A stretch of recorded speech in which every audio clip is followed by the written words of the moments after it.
So, from this moment forth, may all of you make the firm intention to meditate to the best of your ability, realigning yourselves with the pathway to Nirvana. May all of you sit cross-legged, with your right leg on your left leg, your right hand on your left hand, the index finger of your right hand touching against the thumb of your left hand, with your hands resting gently, palm upwards on your lap. Close your eyes very gently, just as if you were only half closing your eyes, similar to the way you may close your eyes just before going to sleep. Never squeeze your eyes closed, and make sure there's no pressure around your eyes. You'll have no tension around your eyes, and your body will be completely relaxed. And fill your mind with happiness and joy, so that your mind feels refreshed and pure, clear and bright, free of any sort of worries whatsoever. No matter what sort of worries might come through your mind, let go of them all completely. Forget about all the things of the world, allowing your mind to be completely still, and imagine that inside your body is free of any organs or tissues, any muscles or bones, as if inside your body is just an empty space, just like a hollow cavity inside yourself, rather like a crystal tube or a diamond tube. Today, as we meditate, we take the opportunity to revise some points of technique in meditation which will be particularly useful for anyone who feels that they are being held back in meditation by insufficient understanding. We have all been doing the 10 items of homework mentioned in the Dream Kindergarten every day, practicing regularly. We have already started to understand the most efficient way to bring the mind to the center of our bodies.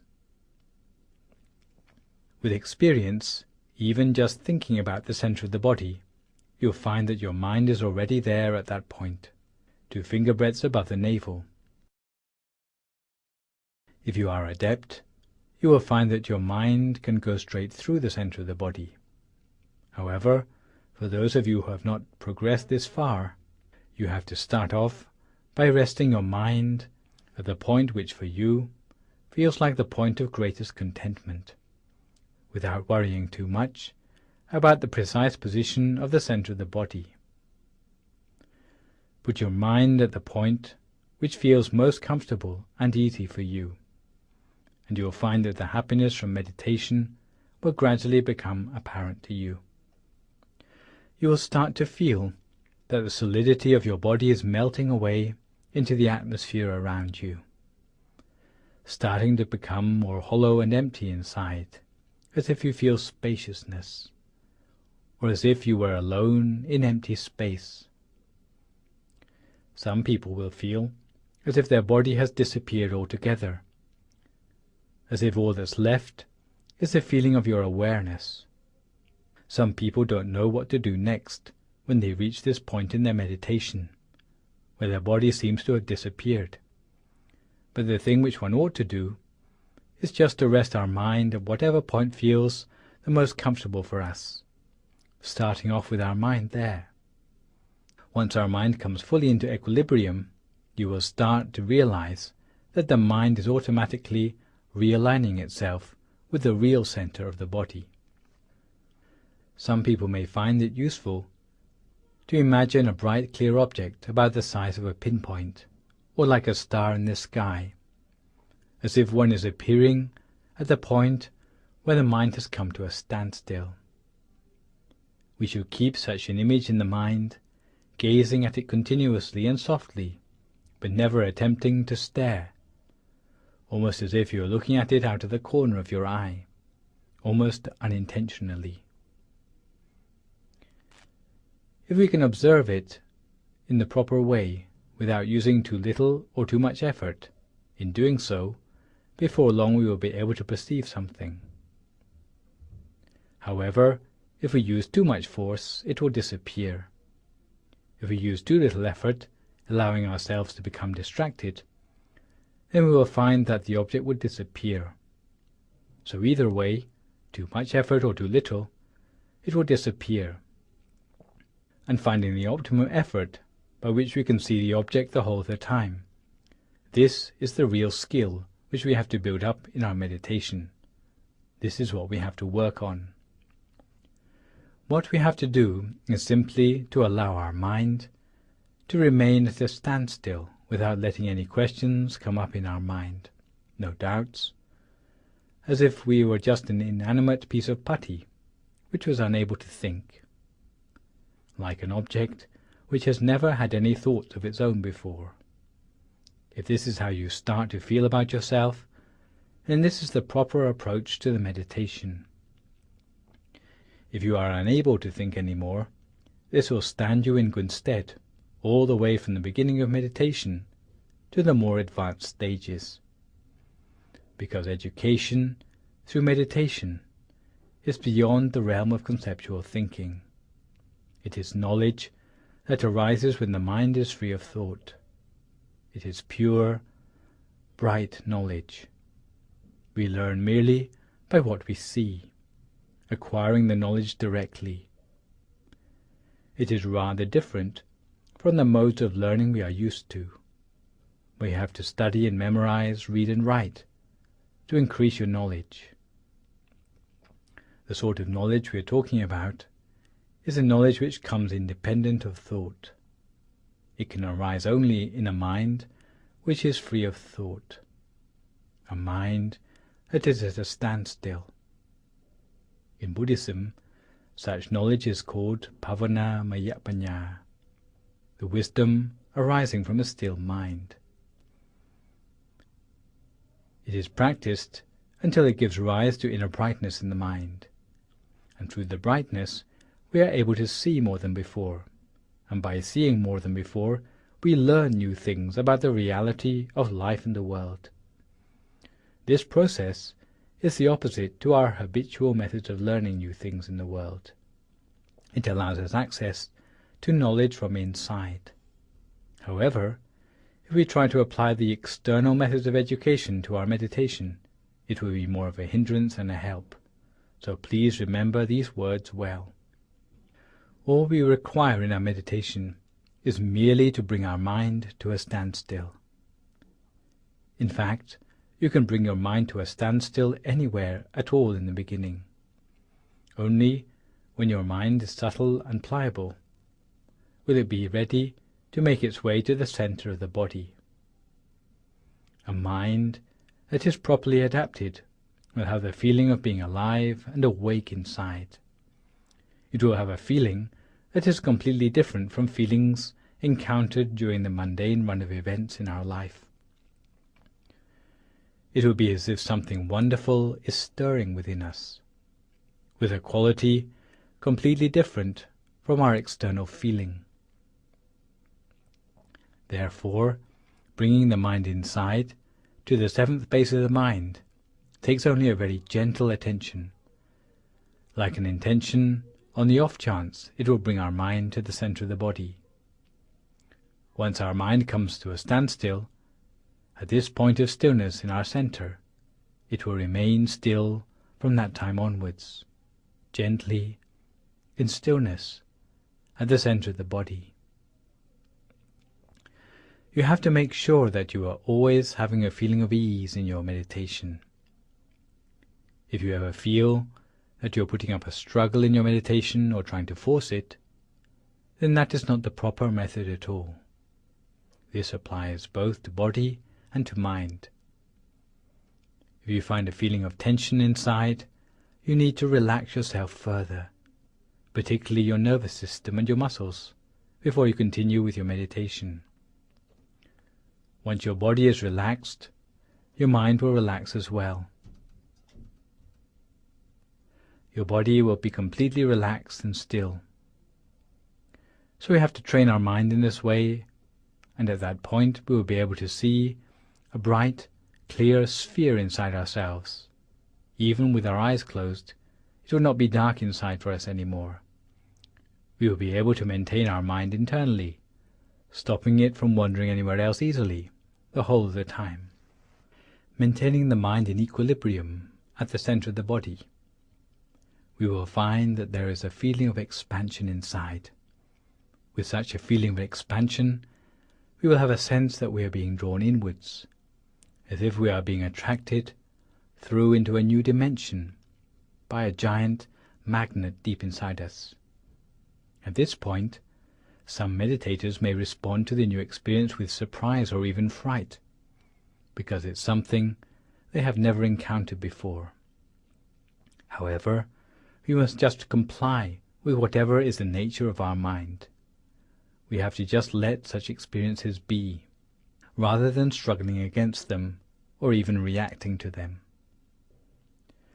We must remain impartial to the inner experience, allowing it to follow through by itself. We will see that the study of inner knowledge like this is all the outcome of placing our mind by the proper method at the center of the body. If you can do this before long, we will be able to manage the proper method wherever we are. But in the beginning, it is important that we have the confidence in our own ability to meditate. We have to believe that we are going to be able to make progress in our meditation. We have to believe that it's merely a question of having a proper understanding of the method. Thus, all it takes is to study the method properly, and you'll be able to make progress. Don't go doubting your potential to make progress in meditation. Some people tend to dwell on the bad deeds they've done in the past, thinking that they are at a disadvantage in meditation because of them. Others think they've had a clouded mind for the best part of their life, and it's going to be impossible to teach an old dog new tricks. Such thinking is not worthy of DMC viewers. If we lack confidence in ourselves, we can't expect to make a success of anything. The fact that even with our eyes shut, we can spoon food into our mouths or point directly to the tip of our nose should dispel any doubts we have about bringing the mind to the center of the body, because after all, you already know everything about the meditation technique you need to know. All the know-how necessary to achieve success in meditation has already been put at your disposal. Nothing has been kept back. You have to train yourself and devote yourself passionately to the practice of meditation in every spare moment you have, because this is the knowledge that is the most important knowledge in life. Even though you might have got yourself a doctorate degree, it can only ever help you to earn your living more easily, or to win acceptance in the eyes of society, to bolster your reputation. But once you come to the point where you're on your deathbed, even the best of academic knowledge will not help you to get a better place in your afterlife. But the things we're studying here, to do with the stillness of the mind, these are the things which are the most important of all. They are the real knowledge of life, and we must give this knowledge due importance. You can train yourself in meditation any time and any place, when taking a wash, washing up, sweeping the garden or mopping the floor. You can train yourself to keep your mind at the center of the body the whole of the time, whether standing, walking, sitting or lying down. Even when paying a visit to the restroom, you can train yourself in meditation while sitting there. You already know all the principles of maintaining subtlety of mind, maintaining mindfulness and self-possession hand in hand, regularly and consistently. You can imagine a visual object at your center if you wish, or you can simply rest your mind at the center while observing whatever arises there spontaneously. You can imagine an image, like a bright sphere or a Buddha image, or any of the root teachers for whom you have particular faith. You can even think of something as simple as a piece of fruit. Any image will serve for this purpose, as long as it's not an image that stirs up unwholesome emotions in your mind.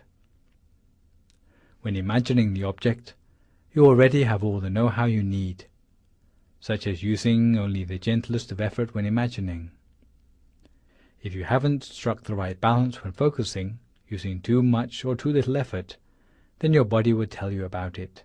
Too much effort, and you'll end up with tension on your eyebrows or across your shoulders, and you may end up with a headache. If you find that your fingers are curling up or your abdomen is tense, then you are trying too hard. However, if you succumb to boredom, or you find yourself looking at the clock, again these are the signs that you haven't struck the right balance. Don't struggle on if you have these sort of symptoms, but you have to readjust your technique, relax yourself, and be more at ease in your meditation.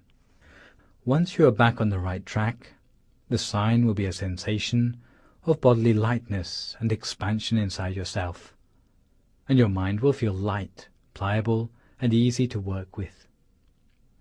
You'll feel that time passes by more quickly than it really does, and you'll feel that you don't want the meditation to come to an end, as if you'd like to extend the length of your meditation, as if you've been glued to your meditation mat. When your meditation is going well, your body will automatically set itself up in a position of poise, where the body seems to inflate itself into the most elegant and upright of postures.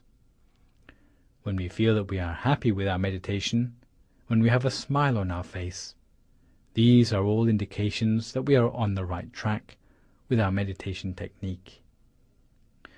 On the contrary, if the more we sit for meditation, the more upset or depressed we feel, then this would show that we have not adjusted our mind in the proper way. If you start out in meditation looking as if you are 20 and end up looking as if you are 40, then you need to readjust your meditation technique. You know the difference between right and wrong technique perfectly well, so all that is lacking is the confidence that we can achieve success in meditation, and to train ourselves continuously while being observant of all the things which aid or obstruct our progress. Of all the things which aid or obstruct our progress. Once we are properly adjusted, body and mind will be clear and bright.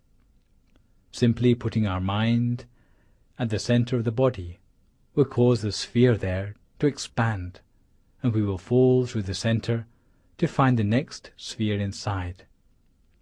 As the mind comes to a standstill at the center of that sphere, then there will be a new one, brighter and clearer than the last, appearing at the center. And before long, we will be able to attain the inner bodies and attain the body of enlightenment within ourselves, exactly according to the recipe for success discovered by the great abbot of Wat Phak Nam. Because all of these things are inside the body of every person, and that includes us too. We know the difference between right and wrong methodology. So therefore, we should train ourselves continuously, according to the proper way. Don't be lazy, and don't prevaricate about getting down to meditation in earnest. And when you feel your meditation is going well, don't give up immediately, but give it a little while longer than usual. Don't go thinking, today I've had a good meditation, but I'm in a rush to go to bed. I guess I'll be able to sit for meditation even better tomorrow. Never think like that, because the opportunity for meditation to go well happens only very rarely. All the effort we have invested in our meditation is made worthwhile by the days when our meditation goes well, so don't waste it. Don't go worrying about missing out on your beauty sleep, because we've already spent a third of our lives asleep. One night of missed sleep won't harm you. So give due importance to the meditation. If your meditation is going well, you should continue with it. Your body will indicate by itself when it needs rest, and that will be the right time to sleep. You ought to go to bed because your body needs it, not because your mind is worried about the lack of sleep, or looking exhausted at work, or not being able to think through decisions clearly in the morning. Don't harbor such lazy temptations in your mind, because the opportunity of your mind to come into equilibrium is rarer in anyone's lifetime than winning first prize on the lottery. So if you find your meditation is going well, then know it's useful to continue for meditation longer than usual, and this will help you to go much further, because the results of making even a one-time breakthrough in your meditation will stay with you for the rest of your life. However, if you give up your meditation just as it's going well, even though you come back to the meditation at a later time, it may mean that you will never get those good experiences back again. It may take us many more years to get back to the same point in our meditation again. So we should cherish our meditation experiences, and rather than remembering the experience which we had on a particular day, we should try to remember the methodology we used to reach the experience on that day.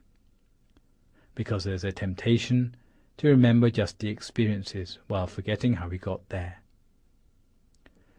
So take care to remember all the advice and know-how mentioned today, because one day it will allow you to attain the triple gem inside yourself, and you will literally be able to have the triple gem as your refuge all your life, with happiness from the moment you attain it, leading you to the fortunate realms after your death, allowing you to study about the reality of life and the world. And when you come to do meritorious deeds, even though the amount of the meritorious deeds may be small, the amount of merit we gain will be large. It will allow our mind to be radiant the whole of the time. There are countless things which we can attain if we reach the triple gem inside ourselves. So anyone who is sleepy, fatigued or tense in their meditation should allow themselves to fall asleep at the center as they sit, and continue with the meditation when they wake up.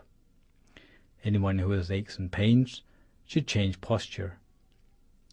If your stream of thoughts is never-ending, open your eyes and close them again.